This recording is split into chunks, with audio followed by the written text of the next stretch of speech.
میرے آقا فرماتے ہیں ان اوس بن اوس رضی اللہ تعالی عنہ قال قال رسول اللہ صلی اللہ تعالی وسلم ان افضل ایامکم یوم الجمعہ فیہ خلق آدم وفیہ النفخۃ وفیہ الصاعقۃ فاکثروا علی من الصلاة فیہ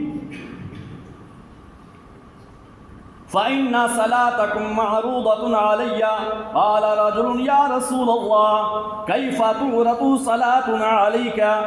وقد أرمت يعني بريت فقال رسول الله صلى الله تعالى وسلم إن الله حرم على الأرض أن تأكل جساد الأنبياء۔ حضرت اوس بن اوس رضی اللہ تعالی عنہ حدیث کے راوی فرماتے ہیں کہ آقا کریم نے ارشاد فرمایا اے میرے پروانوں، صحابہ کا مجمع ہے، دیوانوں کا مجمع ہے، پروانوں کا مجمع ہے۔ آقا کریم ارشاد فرماتے ہیں ان افضل ایامکم یوم الجمعہ، کہ بے شک تمہارے ایام میں جمعہ کا دن سب سے افضل ہے، جمعہ کا دن سب سے بہتر ہے، جمعہ کا دن سب سے اعلیٰ دن ہوتا ہے۔ آقا کریم فرماتے ہیں فیہ خلق آدم، اے میرے دیوانوں، یہی وہ دن ہے جس دن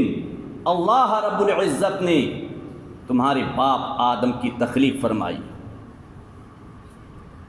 حضرت آدم علیہ السلام کی تخلیق فرمائی۔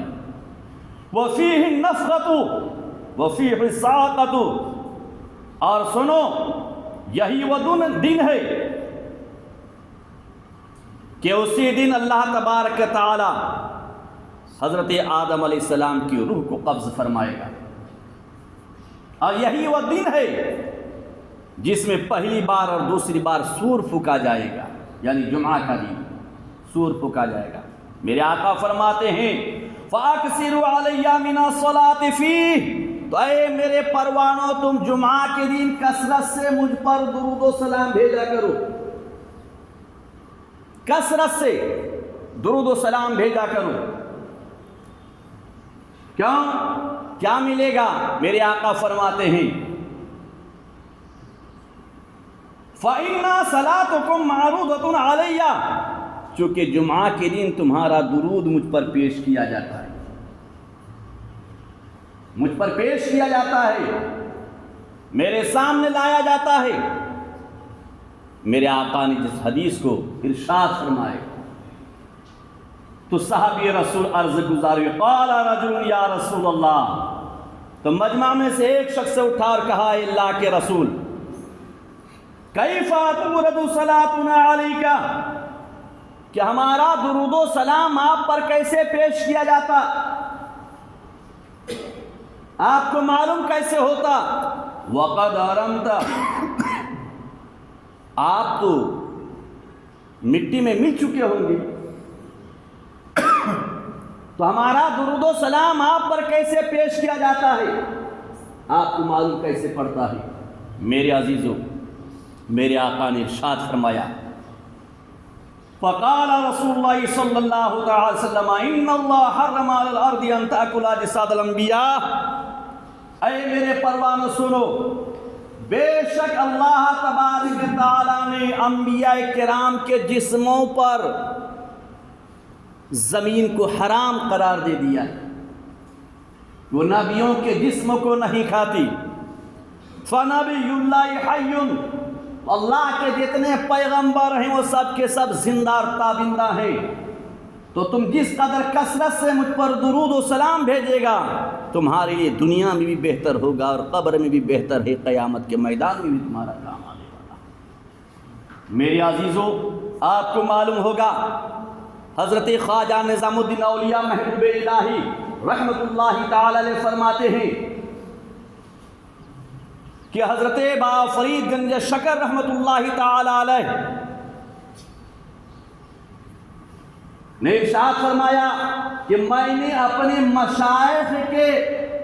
آثار میں کتابوں میں یہ لکھا ہوا دیکھا کہ جو آقا کریم رؤوف الرحیم صلی اللہ تعالی وسلم پر کثرت سے درود و سلام پڑھا کرے گا، درود و سلام بھیجے گا، وہ اپنے گناہوں سے، اپنی خطاؤں سے ایسے پاک و صاف ہو جاتا ہے جیسا کہ آج ہی اپنی ماں کی شکم سے پیدا ہوا، آج ہی اپنی ماں کی شکم سے جنم لیا۔ کون فرماتے ہیں؟ شہنشاہ دہلی حضرت خواجہ نظام الدین اولیاء محبوب الہی فرماتے ہیں، اور اس بات کو حضرت خواجہ بابا فرید گنج شکر رحمۃ اللہ تعالی علیہ نے اپنی مشائخ کے کتابوں میں لکھا ہوا دیکھا کہ جو آقا کریم رؤوف الرحیم صلی اللہ تعالی وسلم پر کثرت سے درود و سلام بھیجا کرے گا، وہ اپنے گناہوں سے ایسے پاک و صاف ہو جاتا ہے، ایسا پاک و صاف ہو جائے گا جیسا کہ ابھی اپنی ماں کی شکم سے جنم لیا، اور 1 سال کی عبادت کا ثواب اس کے نامہ اعمال میں لکھا جاتا ہے۔ 1 سال کی نیکیاں اس کے نامہ اعمال میں لکھا جاتا ہے میرے عزیزوں۔ اور حضرت خواجہ نظام الدین اولیاء محبوب الہی فرماتے ہیں کہ اس کے آگے بابا فرید گنج شکر نے لکھا کہ اس بندہ مومن کو جو رسول کائنات پر کثرت سے درود و سلام پڑھا کرے گا، جنتیوں کے زمروں میں اس کو ولی اللہ کے نام سے پکارا جاتا ہے۔ اور صحابہ کرام نبی کائنات صلی اللہ علیہ وسلم پر درود و سلام پڑھنا اپنا وظیفہ بنا لیا کرتے تھے، اور جس کسی رات میں اگر درود و سلام نہیں پڑھ پاتے تھے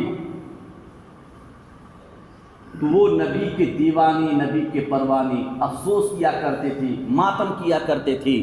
اور یہ کہتے تھے، اپنے آپ کو مردہ تصور کیا کرتے تھے، مردہ خیال کیا کرتے تھے، اور کہتے تھے اگر ہم زندہ ہوتے تو اس نبی کائنات پر درود و سلام پڑھنا مجھ سے نہ چھوٹا ہوتا۔ میرے عزیزوں، وہ اللہ والوں کا معمول رہا ہے، نبی کے دیوانوں کا معمول رہا ہے، نبی کے پروانوں کا معمول رہا ہے میرے عزیزوں۔ اور فرماتے ہیں رسول کائنات صلی اللہ تعالی وسلم کے پیارے دیوانوں،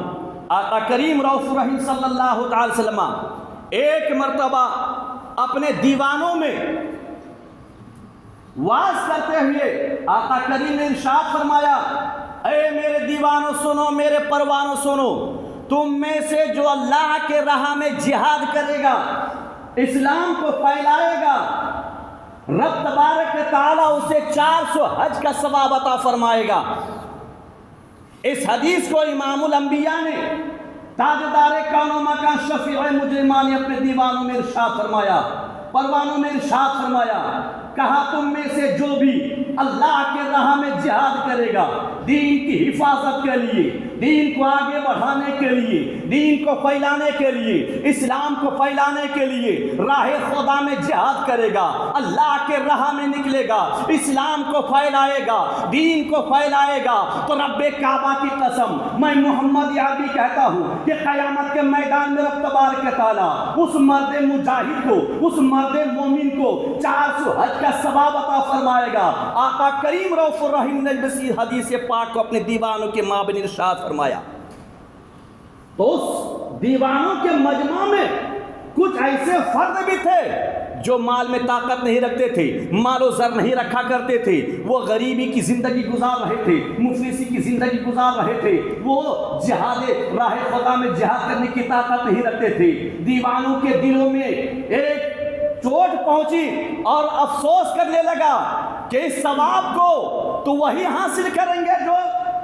جن کے پاس مال و زر ہے، جن کے پاس دولت ہے۔ جب وہ دیوانے اپنے آپ میں افسوس کرنے لگے کہ اس نیکی سے 400 حج کے ثواب سے ہم محروم ہو جائیں گے، تو رب تبارک تعالیٰ نے طائر سدرہ سید الملائکہ حضرت جبریل امین کو بلایا اور جبریل امین کو بلا کر پیغام دیا، کہا ہے جبریل جا فوراً پرواز کرتے ہوئے زمین پر اتر اور اس میرے پیغام کو میرے محبوب کے پاس پہنچا اور میرے محبوب کو کہہ دے اے اللہ کے رسول صلی اللہ علیہ وسلم، رب کا آپ کو پیغام ہے، آپ اپنی اس امتی کو یہ پیغام سنا دیجئے جو مفلس ہیں، جو مجبور ہیں، جن کی زندگی غربتی میں گزر رہی ہے، ان کو سنا دیجئے کہ جو آپ پر درود و سلام پڑھا کرے گا رب تبارک تعالیٰ 1,80,000 حج کا ثواب عطا فرمائے گا، 400 حج، 400 غزوات کا ثواب اسے عطا فرمائے گا، 400 غزوات کا ثواب اس مرد مومن کو عطا فرمائے گا جو اپنے نبی پر کثرت سے درود و سلام پڑھا کرے گا، جو نبی کون صلی اللہ علیہ وسلم پر کثرت سے درود و سلام بھیجا کرے گا۔ میرے عزیزو، اس سے ایمان میں مضبوطی ہوتی ہے، اعمال میں مضبوطی ہوتی ہے، رب تبارک تعالیٰ دنیا میں بھی تابناکی عطا فرماتا ہے اور قبر میں بھی اس کے لیے راحت ہے، قیامت کے میدان میں بھی اس کے لیے راحت ہے۔ درود پاک اللہم صلی علی سیدنا شفیعنا حبیبنا مولانا محمد بارک وسلم، صلاۃ و سلام علیک یا رسول اللہ صلی اللہ علیہ وسلم۔ قرآن مقدس میں اللہ نے ارشاد فرمایا، اے ایمان والو، اپنے آپ کو، اپنی اولاد کو جہنم کی اس ایندھن سے بچاؤ، جہنم کی اس آگ سے بچاؤ جس کا ایندھن انسان اور پتھر ہوں گے۔ میرے عزیزو، تمام اعمال میں نماز افضل ترین عبادت ہے، افضل ترین عمل ہے، اور اسی نماز میں اللہ تعالیٰ نے مومنین کے لیے کامیابی پوشیدہ رکھا ہے، اور آج مومن اسی عمل سے پیچھے، آج اسی عمل سے ہم پیچھے رہتے ہیں۔ بارہا علماء کرام اپنے اسٹیج سے پیغام دیتے ہیں کہ اے اہل ایمان، اے نبی کے پروانوں، نبی کے دیوانوں، اللہ کے گھر کو سجدوں سے آباد کرو، گناہوں سے بچو،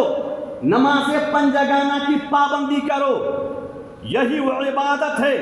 جو کسی حال میں معاف نہیں ہے، یہی وہ عبادت ہے وہ جنگ کے میدان میں بھی معاف نہیں ہے، تلواروں کے چھاؤں میں بھی معاف نہیں ہے، کسی بھی حال میں معاف نہیں ہے، نہ ہی بیماری کی حالت میں معاف ہے، ہر حال میں ہمیں نماز ادا کرنی ہے، نماز کی پابندی کرنی ہے۔ میرے عزیزو، میرے آقا امام الانبیاء ارشاد فرماتے ہیں، عن ابی ہریرہ رضی اللہ تعالیٰ عنہ قال سمعت رسول اللہ صلی اللہ تعالی وسلم یقول ان اول ما يحاسب به العبد یوم القیامہ من عمله صلاته۔ قیامت کے میدان میں بندہ مومن سے تمام اعمال میں اگر سب سے پہلے کسی عمل کے بارے پوچھا جائے گا تو وہ نماز ہے، وہ فرض شدہ نماز ہے، جس کے تعلق سے قیامت کے میدان میں بندہ مومن سے سوال کیا جائے گا، پوچھا جائے گا کہ تم نے دنیا میں نماز کو کس طرح سے ادا کیا، کیسے پابندی اس پر کیا، تم نے نماز ادا کی کہ نہیں۔ میرے آقا فرماتے فَإِن صَلُحَتْ فَقَدْ أَفْلَحَ وَأَنجَحَ، اگر بندہ مومن کی نمازیں مکمل نکلی، یعنی دنیا میں نماز کی پابندی کیا تھا، سجدوں کی پابندی کیا، 5 وقت کی فرض نمازوں کی بندہ مومن نے پابندی کیا تھا، اور اس حالت میں دنیا سے گیا، تو اس کے لیے قبر میں بھی کامیابی ہے، قبر میں بھی کامیابی ہے۔ فقط افلح وانجح، قبر میں اسے کامیابی بھی ملے گی، تمام قبر کی پریشانی سے نجات بھی وہ پائے گا، اور میدان قیامت میں جب اٹھے گا تو وہاں بھی وہ کامیاب ہوگا اور حشر کے تمام پریشانیوں سے وہ نجات پائے گا۔ لیکن کب؟ جب کہ بندہ مومن نے نماز کو ادا کیا ہو۔ آپ ذرا غور کریں، کیا کوئی نبی نے فرض نمازوں کو چھوڑا؟ وہ تو گناہوں سے معصوم تھے۔ کیا غوث اعظم نے کبھی کسی نماز کو ترک کیا؟ کیا غریب نواز نے کسی نماز کو ترک کیا؟ کیا نظام الدین اولیاء نے کسی نماز کو چھوڑا؟ کیا محبوب الہی اور حضرت خواجہ بابا فرید گنج شکر جتنے بھی اللہ والے ہیں، صابر پاک کی حالت کو اٹھا کے دیکھیے، غریب نواز کی سوانے کو اٹھا کے دیجئے دیکھیے، اور گنج شکر کی حالات کو اٹھا کے دیکھیے، نظام الدین اولیاء محبوب الہی کی داستان اٹھائیے، سرکار غوث اعظم کی داستان کو پڑھیے، جنید بغدادی کی داستان کو پڑھیے، جتنے بھی اللہ والے گزر چکے ہیں، کوئی اللہ والوں نے فرض نمازوں کو چھوڑا یا کبھی وہ اس سے لاپرواہی برتی؟ کبھی نہیں۔ کیوں؟ وہ تو جنتی ہیں، اگر چاہتے تو نماز کو چھوڑے ہوتے، لیکن میرے آقا نے ارشاد فرمایا کہ نماز کسی حال میں معاف نہیں۔ یہی پیغام سرکار امام حسین نے کربلا کی زمین سے دیا ہے، اور تلوار کے نیچے گردن ہے، اس وقت بھی آپ نے یہی پیغام دیا، اے میرے نانا کی امتیوں، اگر تجھے میرے نبی سے پیار، اب میرے نانا سے پیار ہے، تو نے میرے نانا کا کلمہ پڑھا ہے، تو سنو، نماز پنجگانہ کی پابندی کرنا، اور یہ سبق لے لو تم اپنے حسین سے کہ حسین جاتے جاتے بھی سجدہ کیا۔ میرے عزیزو، آج اسی نماز سے ہم لاپرواہی برتتے ہیں، بے خبری، اور ہمیں کوئی فکر نہیں، اللہ کی نعمتوں کو کھاتے ہیں اور ہم آرام سے دنیا داری میں مشغول ہو جاتے ہیں۔ اللہ کا گھر سجدوں سے خالی رہتا ہے، نمازوں سے خالی رہتا ہے، کیا ملے گا اس سے؟ الٹی زندگی میں پریشانیاں ضرور آئیں۔ لہذا اللہ سے یہی دعا ہے کہ پروردگارہ ہم سب کو پنجگانہ نماز کی پابندی کرنے کی توفیق عطا فرمائے، اور گناہوں سے بچنے کی توفیق عطا فرمائے،